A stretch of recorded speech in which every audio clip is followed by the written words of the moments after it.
Good evening, everyone, and good morning, everyone. Welcome back to another episode of Dhammapariyesanā. Today is day 44.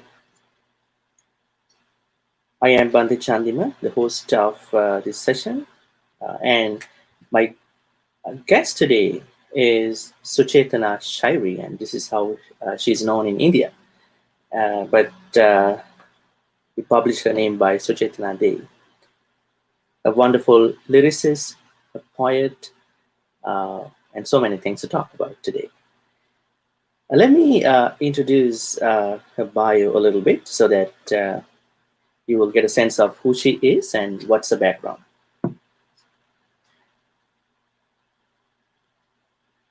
Suchetana was born and raised in Kolkata, West Bengal, India, which was the home to the greatest personality called Rabindranath Tagore.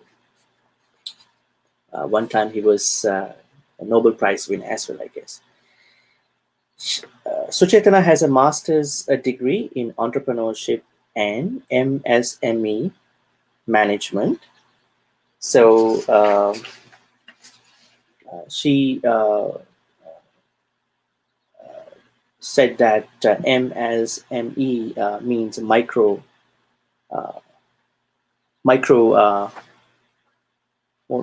medium enterprise management, and she's currently a business and management research scholar at West Bengal State University, where she was graduated. In the past 10 years, she has also worked as a poet, lyricist, singer, and actress, and authored 4 poetry books in Hindi, as well as one book I think she has done in English as well. So those books go by a kind of a collection, I guess, the first 2. This is in Urdu, Bekof Bate, Kuch Bikare, Ehe Sa Sab. The English title is The Story of a Woman of Unsaid Truth. And the second book, which is probably a part of the collection, is Bekof Bate, Ubharte Asis, The Story of a Woman Rising for the Truth. Probably the same woman, but 2 aspects. Ubharte Asis Palke. That's the tagline of the second book, which is the collection. And then she authored another book called Mom Jyotsna, Me and the Moon, The Story of the Woman in the Moonlight, which looks pretty interesting. And then the 4th one, which has also an English version, Adhuri Mulaka, The Romantic Transcendence. I've never heard that romance can transcend in different ways, which was written in both Hindi and English. Okay, so that's about the books. And some of her songs, which she composed for some specific events, been watched by many people. I think I saw one song which goes by Teri Baate Mulaqat. It's all about you. It's all about the meeting. It was watched by more than 10 million people, I mean, on YouTube, which is pretty amazing. At the same time, she composed a couple other songs, many songs, but I only mentioned a couple of songs that took a lot of interest, probably many more. Dharmiya is another song she made. Dharmiya means in the middle, which is almost watched by, I think, 1 million. And she has also won many awards. She won 2020 Global Excellence Award, conferred by IK Media and Research in India, and Youth Excellence Award 2020, which was awarded by Human Rights of India, and acclaimed Poet Award 2019 by Bhasha Parshad India, and Best Mono Act Award Vibhavan Intimate Drama Festival in 2018, and Promising Actress Award 2019 by the same IK Media and Research, and many more. So she currently runs an online show called Manna Akela Ho Gaya Hai. My Hindi is not good, probably I pronounce well. It's on Facebook. She's running that show on every Wednesday. So much to talk about, Suchetana. So, Dhamma folks, please join me in welcoming Suchetana. Suchetana, how are you doing? I'm very well, and namaste, and thank you for inviting me to this platform, Dr. Chandima, today, and I'm coming so close to everyone. I'm so pleased to have you here today. Uh, Okay, at the same time, it has been an honor for me to be meeting you and to be present today in this program today. great, great. At the same time, let's take a look at the background kind of a thing to start off this conversation. So, in Buddhism, especially in Theravada Buddhism, we find the word called kavi for the poet. But let me mention the title of the conversation today. Our title for conversation is Spiritual Poetry, Thriving in Isolation and Abstraction. So this is the title of the topic today. So we know poetry, but when we talk about spiritual poetry, it's something different. So of course we know the Rumi is behind this whole big nuance, but we'll take a look at this thing from different angles, and it's about spiritual poetry at the intersection of isolation and improving abstraction skills. So let me go back to the Buddhist reference. So in one of the suttas in Buddhism, Buddha talks about four kinds of poets. We call them kavi.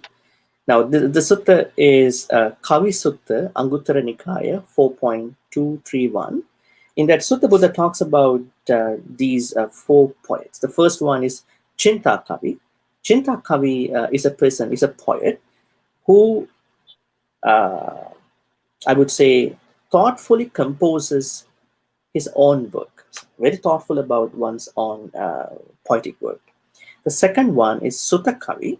Sutta Kavi is a poet who repeats the oral transmission. Probably he has generational impact before him, so he is carrying on his previous poetic traditions. So Sutta Kavi. The third poet is Atta Kavi.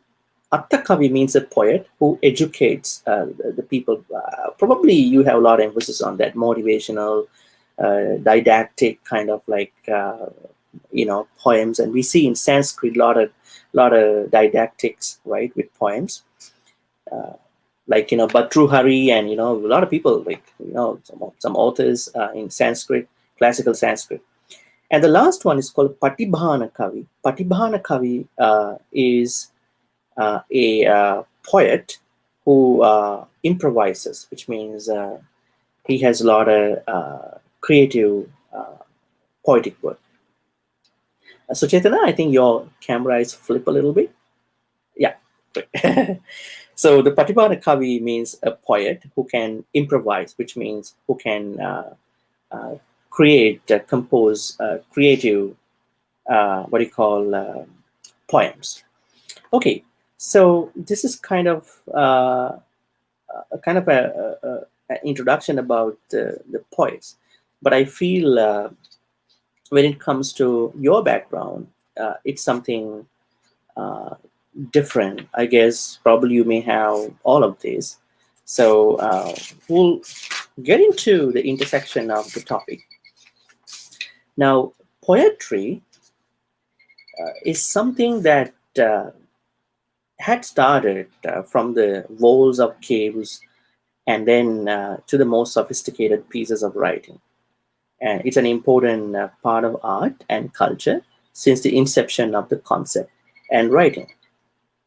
So, the essence of poetry has always been found in nature with spirituality. So, it's kind of highly combined, connected as a guiding partner through the unknown.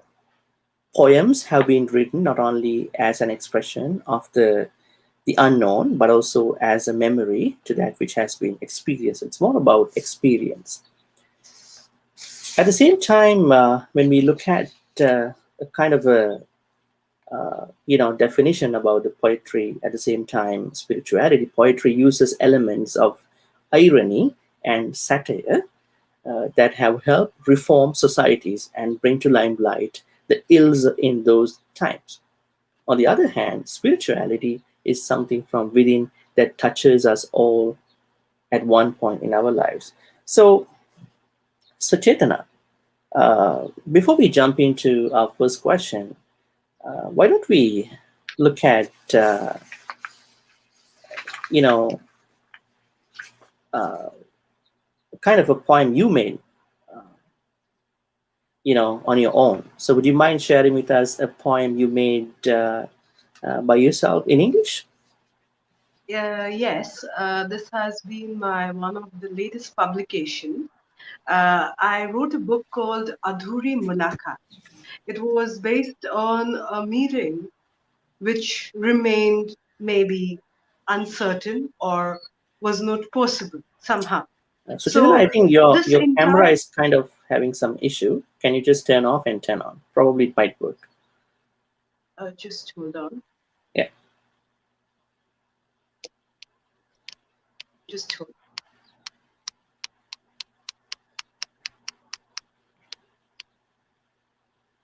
And now is it okay? Yes. Yeah, it's okay. Yeah, go ahead. Yes. Okay. Uh, so this book was based on a meeting, certain or uncertain. It was a story wherein it was a story in the form of poems, and which I wrote in my national language, Hindi. I'm from India, and our national language is Hindi.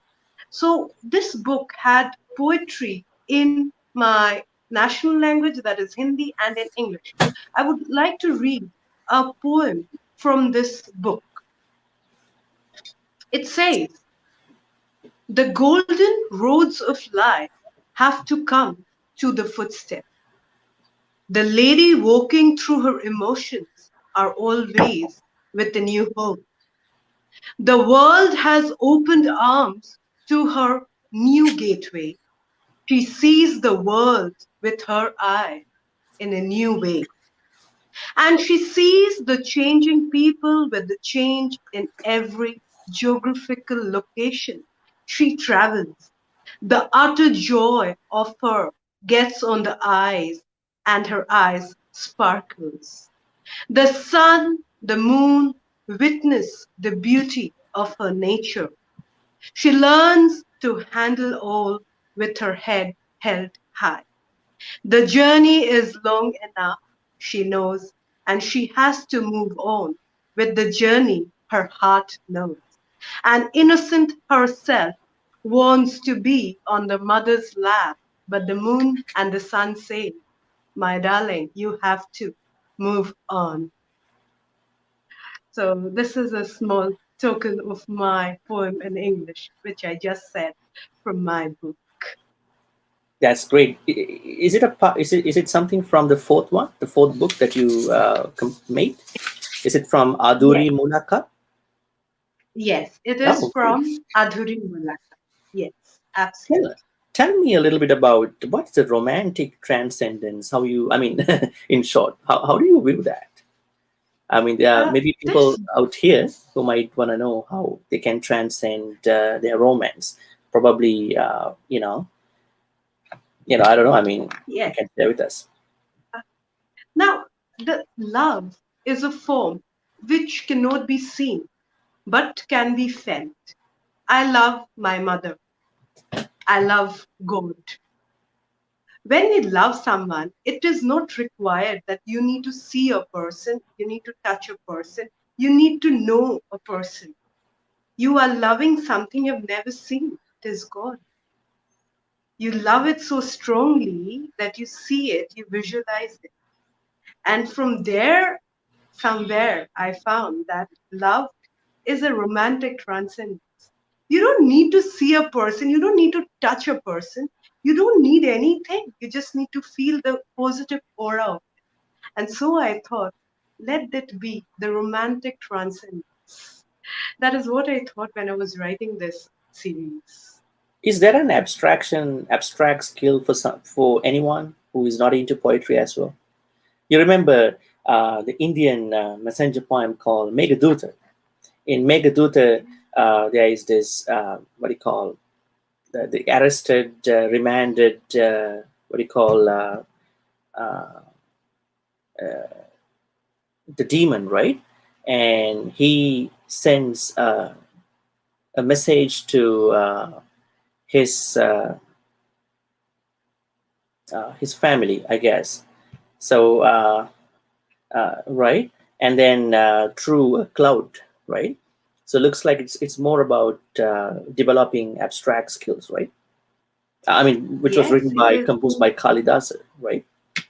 Yes, it is the Hmm. Abhigyanam Shakuntala, The the same thing, right? Megdutam. Yeah. Yes, absolutely correct. Okay. Great. So let's get Kalidasa, into, yeah, yeah. Let's get into the questions. I mean, formal questions. So,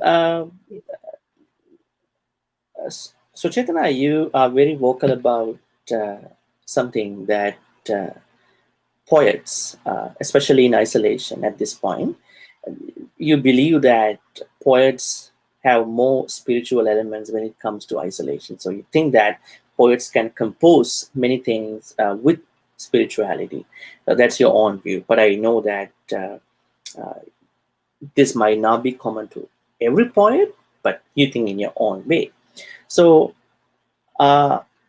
emphasis today in our conversation is that poetry can be spiritual. Now, there's a fundamental question: can poetry be spiritual? That's a fundamental question. The second thing is, if the poetry can be spiritual, then how can a poet thrive in with abstract skills? So these are two questions. So you know, to kick off, the bunch of questions about this topic, I wanted to ask, how, as a poet, how do you see isolation uh, in your own way as a poet? And do you as a also think that isolation automatically leads to spirituality, or is it, it's kind of a skill that a poet has to develop, being in isolation? Yeah. coming to me in person, if you say what is isolation for you as a poet, I say it is a treasure to me, because when you are isolated from the rest of the world or from anything, it is like the universe is in front of you, from where you can create. Not only create, you can nurture them and you can document them. And once you document them in proper way, that is when the creation of poetry comes in.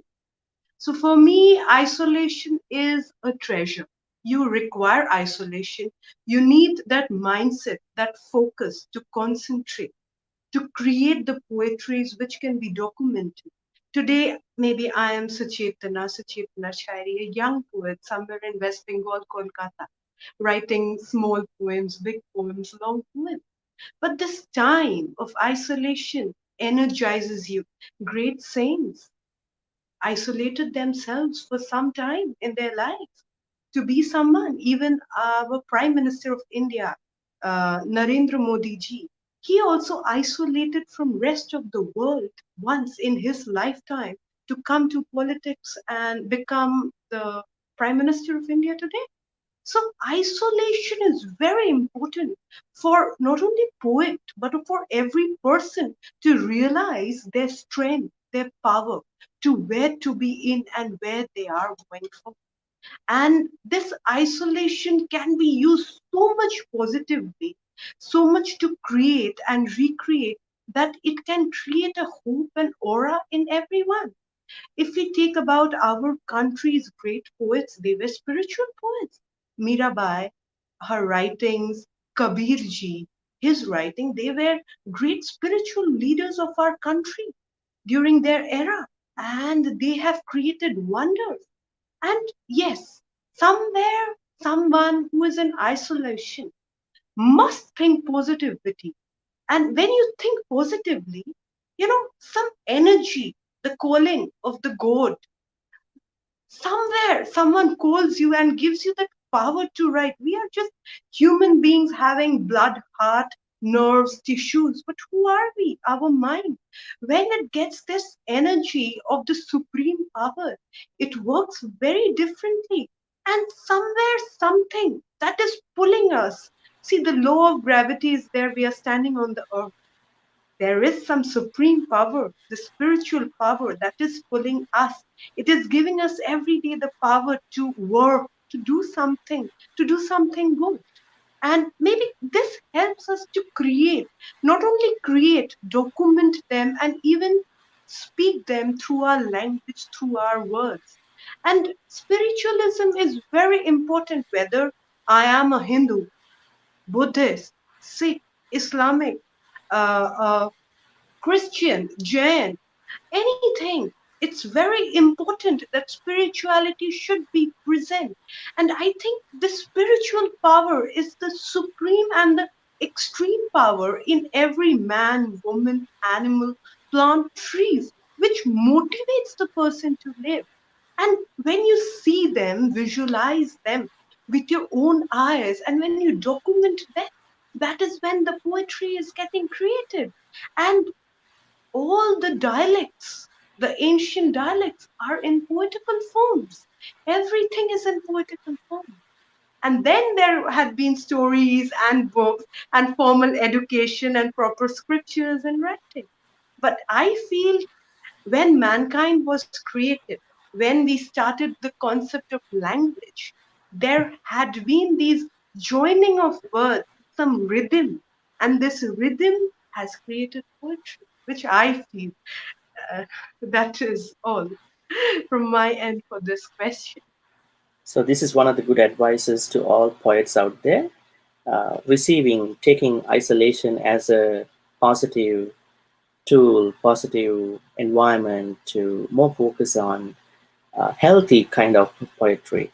I don't see unhealthy poetry, but I think you have taken it as a treasure in your life. But what about the other poets? I mean, do you generalize? Do you want to sort of say that uh, all poets should treat this isolation as a treasure to thrive in their spirituality, or in their abstract skills? So how do you see the other points? What are your suggestions for others? I know you can't speak for others, but what about somebody? A poet is not to take the isolation as a place to tap into spirituality. Also, there may be some poets who are not spiritual, who are aspiritual, right?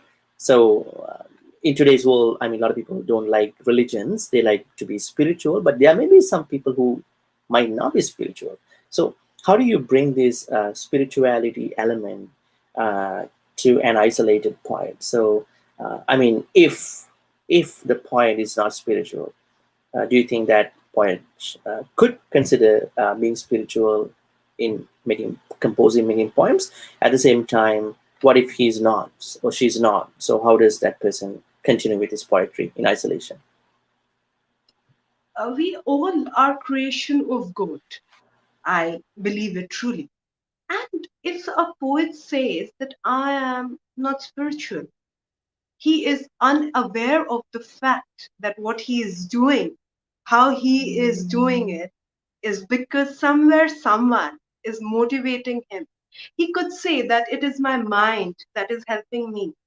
When the power of visualization comes in any person, any human being, even a child, when he's drawing something, he or she is drawing something, something is motivating him or her to do that. And therefore, spiritualism is auto generated in every living being. It's that one has to find it in him. There are poets who are not spiritual. I do agree to this fact. I feel they are unaware of their self and they must find themselves much more rigorously, somewhere or the other. And that is very important for them. My message would be for all the poets who are not spiritual is that you have been into this transcendence of writing. And the moment you're in this transcendence of this lovely creation, it is not you. You are destined to do it. And when you're destined to do something, it is some power is working on you, acting on you rigorously to do it. So better to find oneself much more deeper. to realize where and how you have to go? That would be my answer to this question. Okay, great. Let's talk a little bit about your poetic works, so that our friends, folks out there who are watching this, can get a good sense of what you compose. And I already mentioned that you publish 4 books. At the same time, you are a lyricist, so you have done the lyrics part to many famous songs. So why don't we start with these famous songs first, because they have taken a lot of eyes, out there. So, would you mind sharing with us the background and how you prepared this first song about what do you call? It's all about you. It's all about the meeting. So, would you mind sharing with us about you know uh, the preparatory things about this song? Uh, I knew that I could write, but I could write songs. I was not very sure. I met a person, maybe someone sent by the god, Mr. Ashok Bhadra. He is a music composer of India and very popular in Bollywood. He said, he calls me Mama. He said, Mama, if given an opportunity, will you write a song for me? I said, sir, will I be able to write a song? He said, you write, my child. Let me see what can be done. During this period of Teri Baatein Mulaqatein, it is all about you and only you. Uh, this project is 5 years back when it all started. And I said that, okay, I would be writing it. It's you and all about you. Now, who you? Who is all about you? Then I thought, God chooses men, women for their work. I don't have the right to choose. God chooses. So, this entire song was written in 2 paragraphs, in which I chose you, but you did not choose me. Okay, this is written this way. I chose you.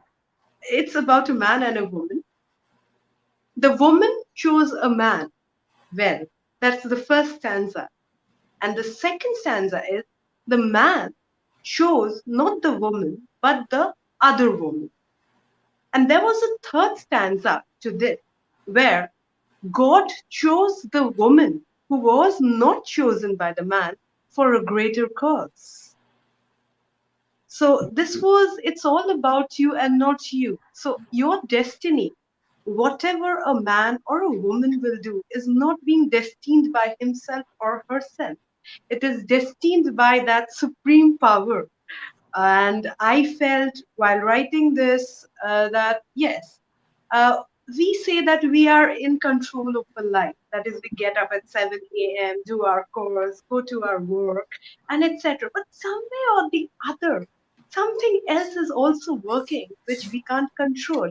It creates magic, and this finding of this unknown sometimes creates magic in our life.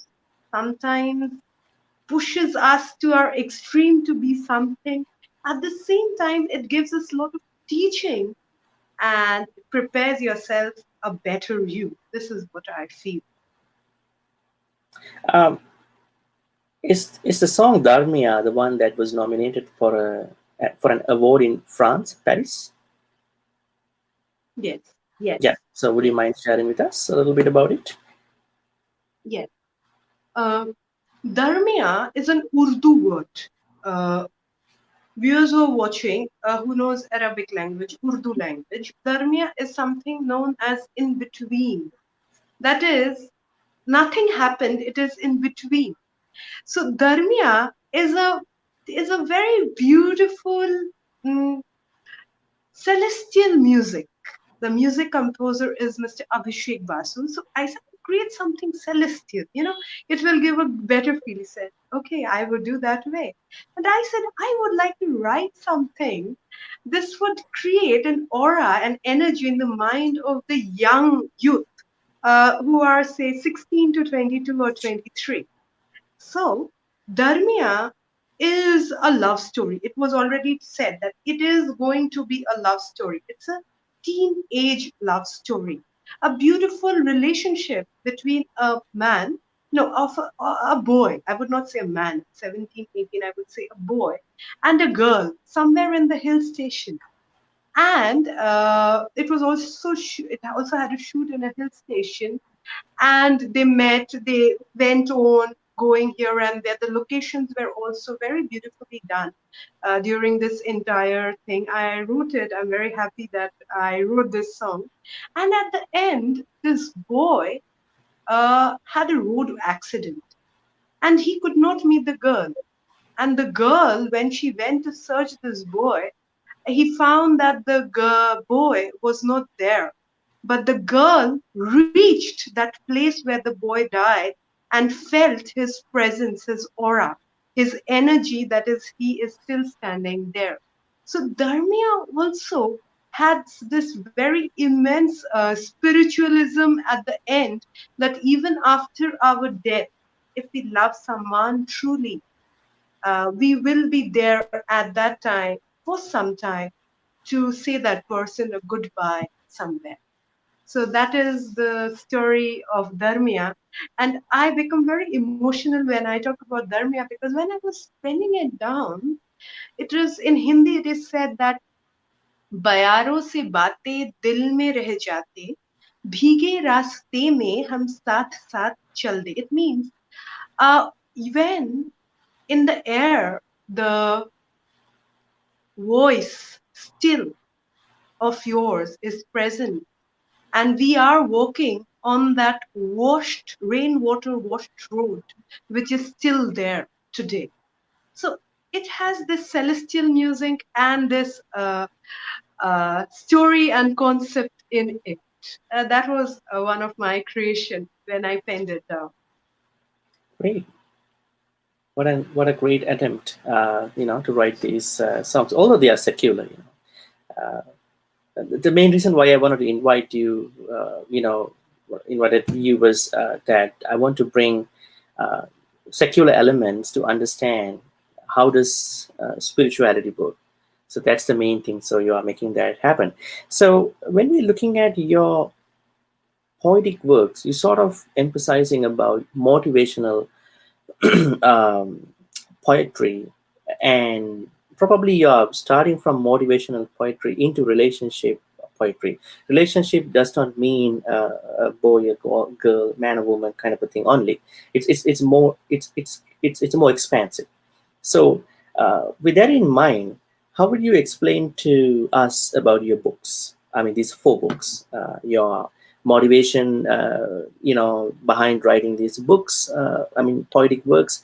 At the same time, what are the compositions, poems that you're gonna make in the future? What are the plans now? What are you doing at the moment? So it's about your books, works, past books, and the books you are making. I mean, poetic works. And what are your plans? Where you are aiming at? Where you want your poetic works to lead, direct in the future.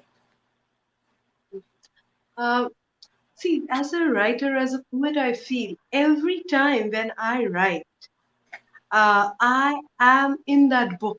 It's a phase for every writer. It's a journey as a poet for me. When I'm writing the book, this was my first book, Bekov Baate Kuch Bikhre Ehsaas. While I was writing this book gave me, as in a person, to have that courage to write in certain words which maybe never ever I could have expressed it with my own self. So the first book had been a journey for me in person, where it was about, I write woman centric books because I feel that all over the world women need empowerment, whichever country, whichever religion, whichever place they are, and they need proper respect in the society. And it's very important for all the women all around the world to be educated, because education is the only key towards development of a mindset, development of a society. And I feel if each woman is being educated in every country, it will create a new society, and it will lead to lot of elimination of problems, wars, everything. So my first book was something on that, where how women fight their wars at domestic level, at personal level, at every level of their life. And it is not only a poetical book, it is also a book of a life's journey of a woman. That was the first book. And then when I went over, this was the second book, Bekhof Bate Kuch Aziz Palki. That is I the think we didn't rising we of the didn't see woman. properly the first book that you showed. Can you show us the first book? This is the first book. Okay, so that's going to be Bake Off Bate Kuch Bekare Ehe Sa Sat, right? Yes, yes, Okay. And yes, the second book that you are just talking about? yes. This is Okay, the that's the second second one. book. This is Yes. Ubarte Now, Asis Palke. Hmm. Yeah. yes. Now, this book had more of this courage in women to how, why, when, and where use what senses to create yourself to be much stronger, to fight out your situation, whether it's physically, mentally, socially, and how to self help yourself in different stages of life. Each woman have their own problem. As a child, as a girl child, as 4-year-old child has her own problem. 20 years old young lady has her own problem. A 40 years old woman has her own problem. Even a 70 years old woman all around the world has her own problem. So it had much more messages in the form of characters in this book. This book is a story which is creating these characters, different time, a woman of 70 years old, a woman of 20 years old, how she is fighting her wars and how she's succeeding in them, and uh, moving on and creating a space of her and earning her own respectability, her own self, and even going in the path of nirvana at the same time. That is what I said is transcendence. Somewhere in this book, the fourth book concept, I don't know it's related or not. This transcendence thing started coming while I was writing the second book. Uh, these were the first two books, and then at a later stage, I was looking up to the moon. It was one night. It was a cold winter, and I was just standing on the terrace, and I was looking at the moon. And I don't know, my mother said that it's very dark, it's going to be dark, it's midnight. You should come down. And it's so chilly. What are you doing upstairs? I said, Mother, I see hope. She said, What? You see hope at 12 a.m.? What are you saying? You just come down and go to bed. And that my mother said, You just come down and go to bed. I felt that without my mother, I couldn't ever be created. And for her today, I am there. And I'm so thankful that night she came and said to come back.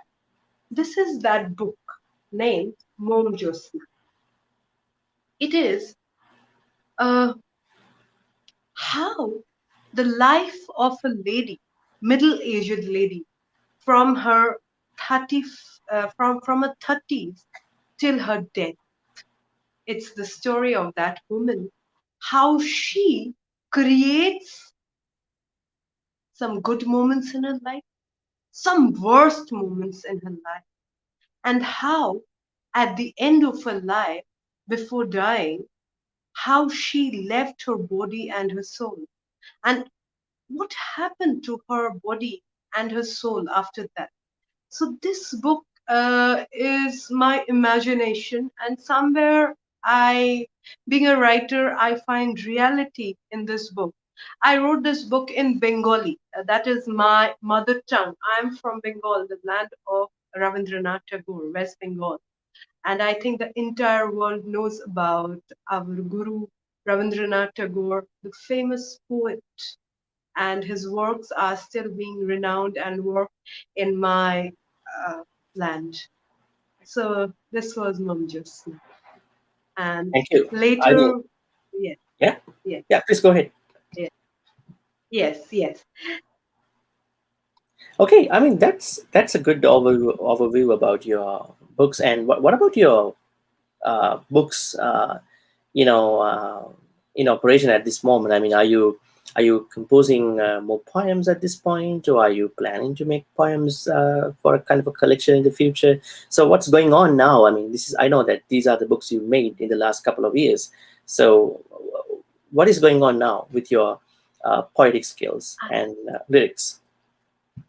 Um, Currently, I'm working on a book of long poems, which is known as the Chakra Jivan, that is the life cycle. First time I'm saying it to a platform like this, to you and to every viewers. I'm working on a book named the Chakra Jivan, that is the cycle of life, and the different moods of the person, different people during different times. I'm planning for a 201 kinds of emotion of different person at different time, and trying to poetically uh, kind of conglomerate them into a form of basic learnings of life, what I find as Chakra Jivan. So I'm working on Chakra Jivan. Right now, I am in the middle way of Chakra Jivan. A few much more work is left on that. And the interesting part of Chakra Jivan is that whenever there is a fall in any poet or any life or any emotion, see, right now, if I say, oh, I'm very tired, this tiredness will say that no, I'm not tired. I just need to get up and I need to do that. And somewhere all these poetries are the phases of different person at different time of their life, whether they have gone through it or not, or they will go through it or not. And this is also becoming a lot of study. Even I am also studying a lot about human consciousness, psychology, and at the same time, people and their life. So this is going to take time, and I feel as and when this pandemic ends,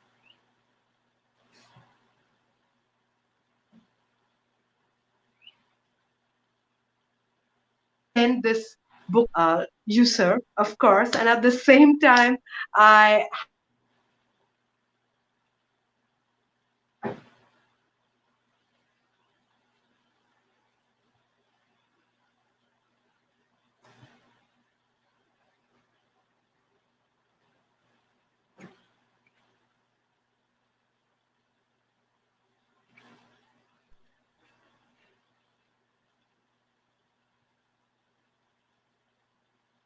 yes.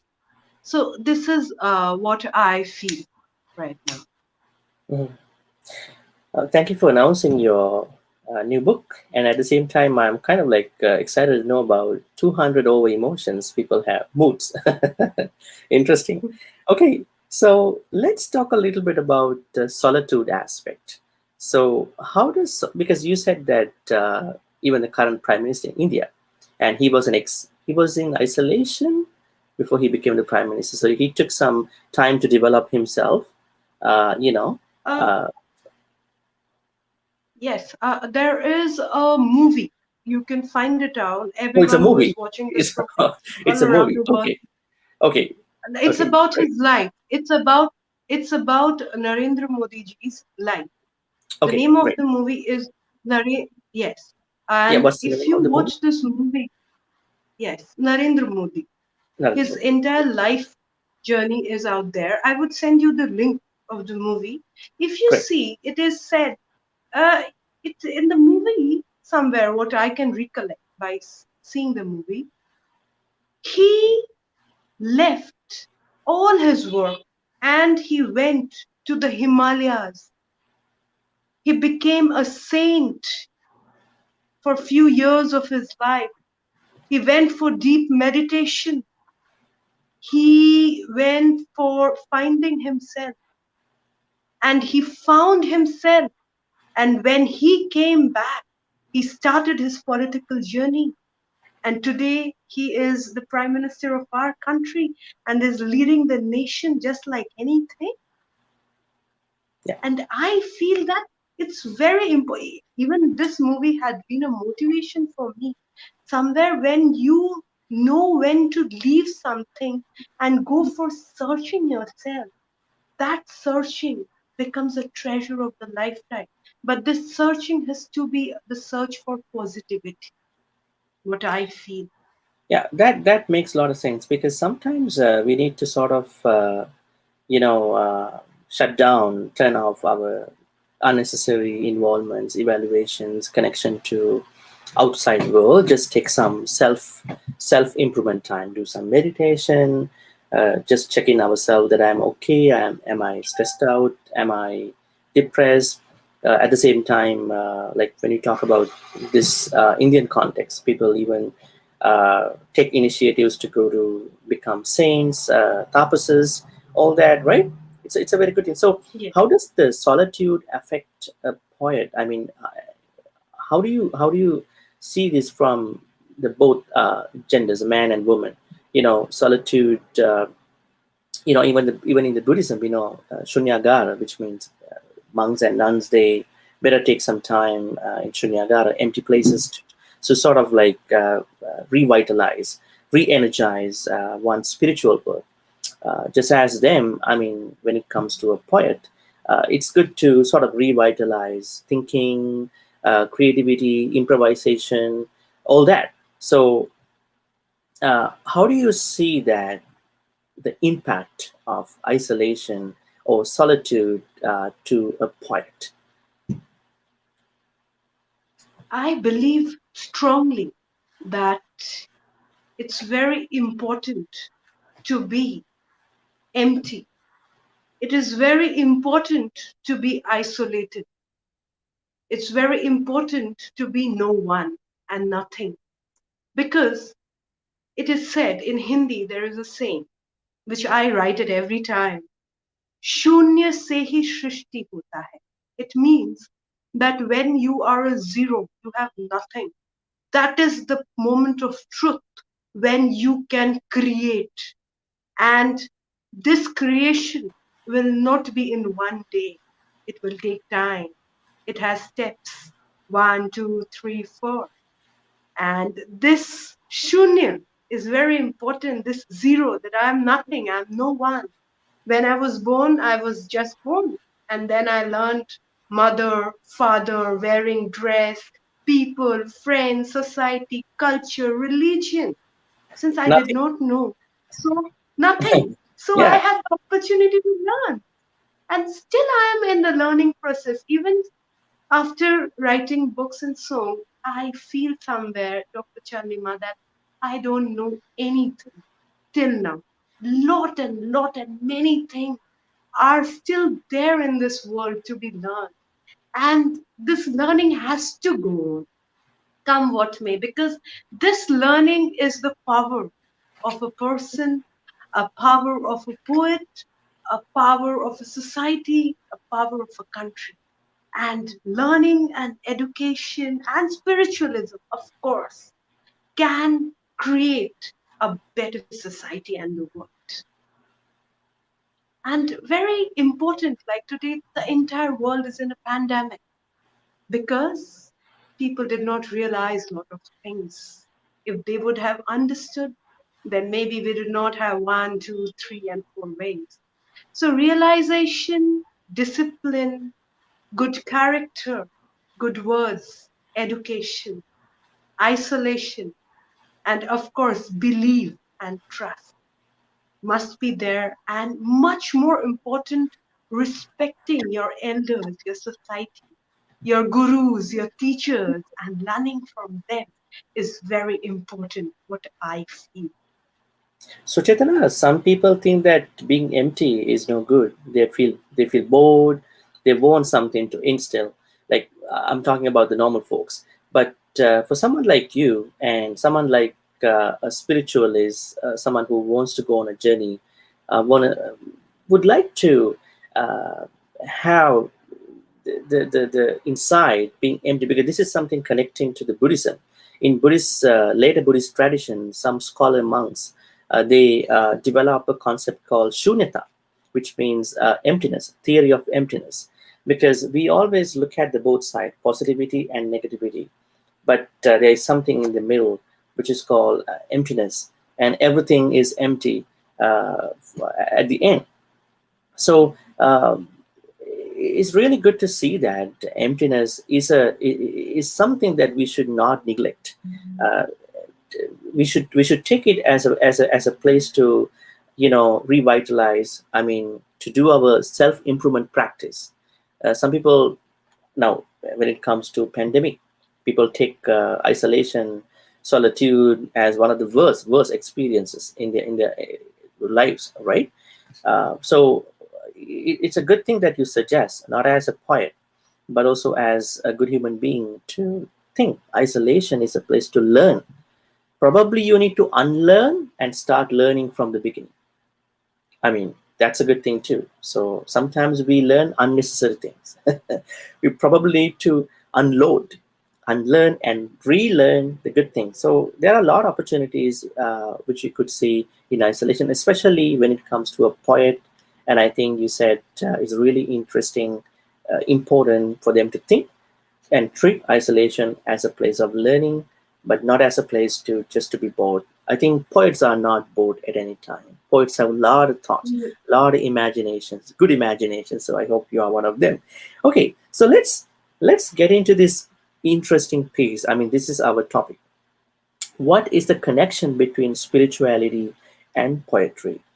Should all poets be spiritual? Now, we know that there are a lot of uh, poems and poetic works that are done on spiritual basis. But do you see any specific, connection? Because we know the abstraction is something we call what do you say? The quality of dealing with ideas rather than events. So the opposite of abstraction is specification. People want to be specific, but for abstraction, you don't want to be specific. You are letting yourself to imagine, think freely about any phenomenon. So can you sort of delineate about the connection between spirituality and poetry in clear terms? At the same time, uh, I think you also already talked about this thing. Poets can be spiritual, but it's a good thing. And what is your thought about whether poets be spiritual or not?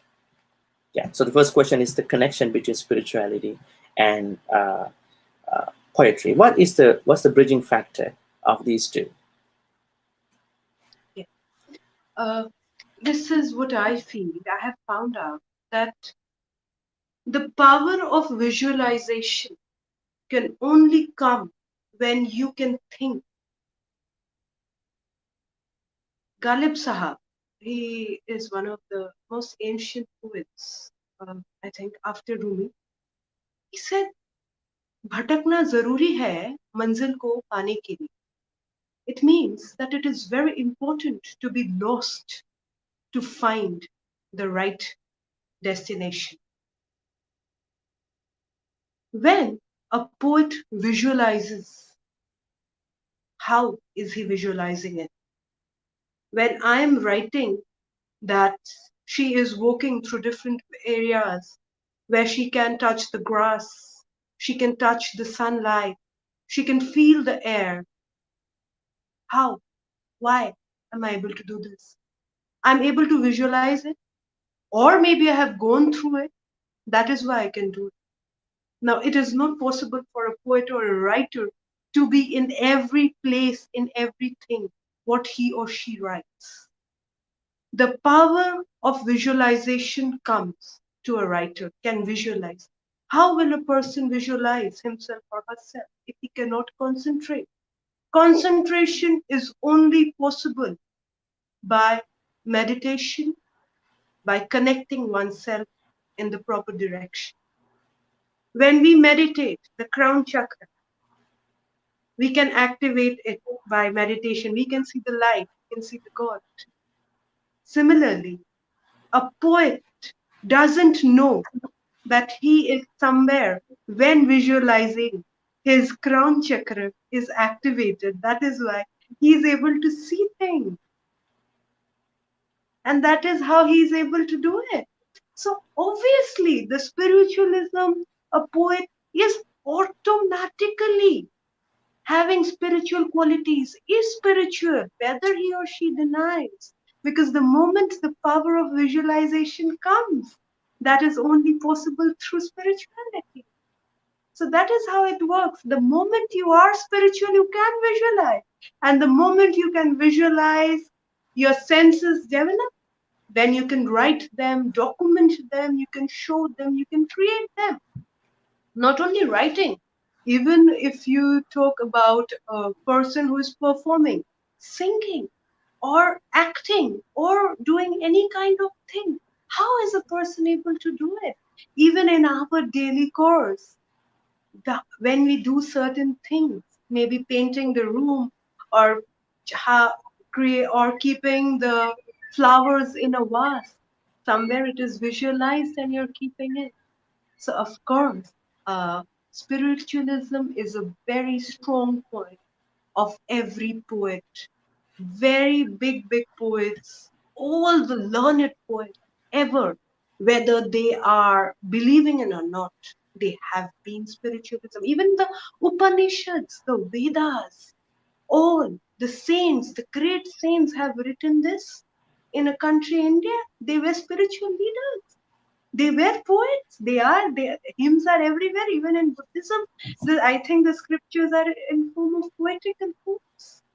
So that is how it is. Obviously, this is the strength that God has given us to do it. And spiritualism is a very strong point of survival of mankind and creating a society. This is what I feel. Were you kind of influenced by the famous poets who had spiritual influences in their poetical works? Poetic works, I would say Rumi, Tagore, and all these. Who were the sort of people who influenced you a lot about spirituality into your poetic works? Or you kind of Yes, like I have. self-learn, or this is kind of a self thing, or you were kind of influenced with their sort of works? Uh, I come from a family which has got a strong cultural background. My mother has been in the field of culture and art. My grandmother has been in the field of culture and art.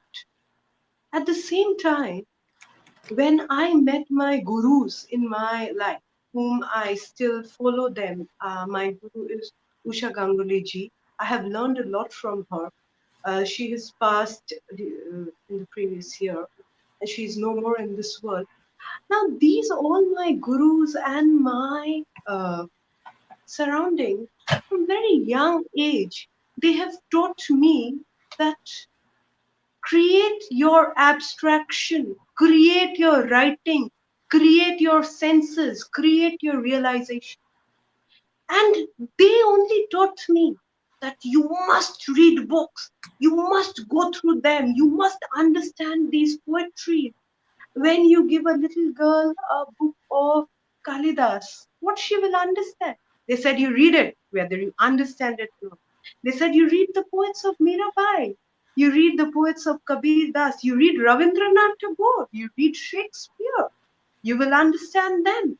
And first I didn't understand, but the moment my surroundings said that you understand them, if you don't understand, you learn from us, it helped me.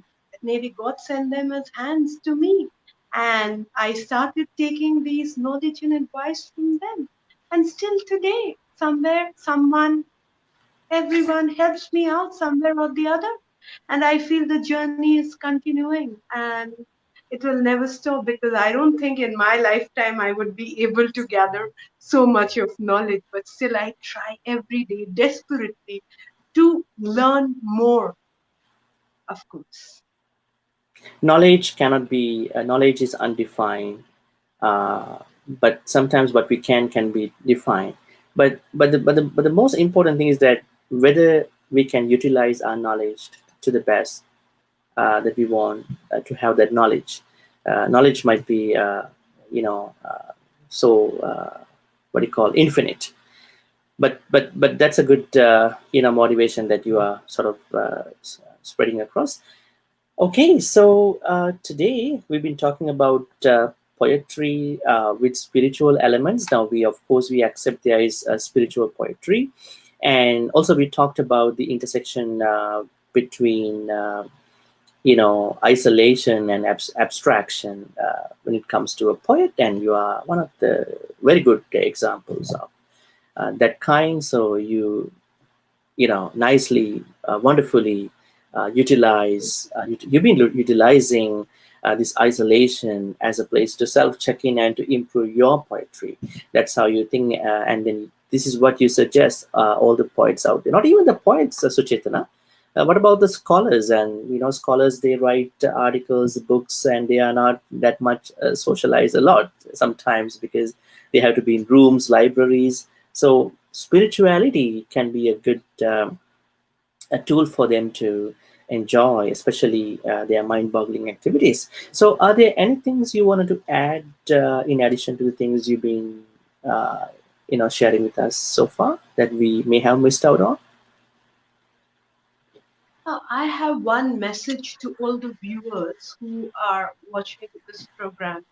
The years have been quite tough during this pandemic.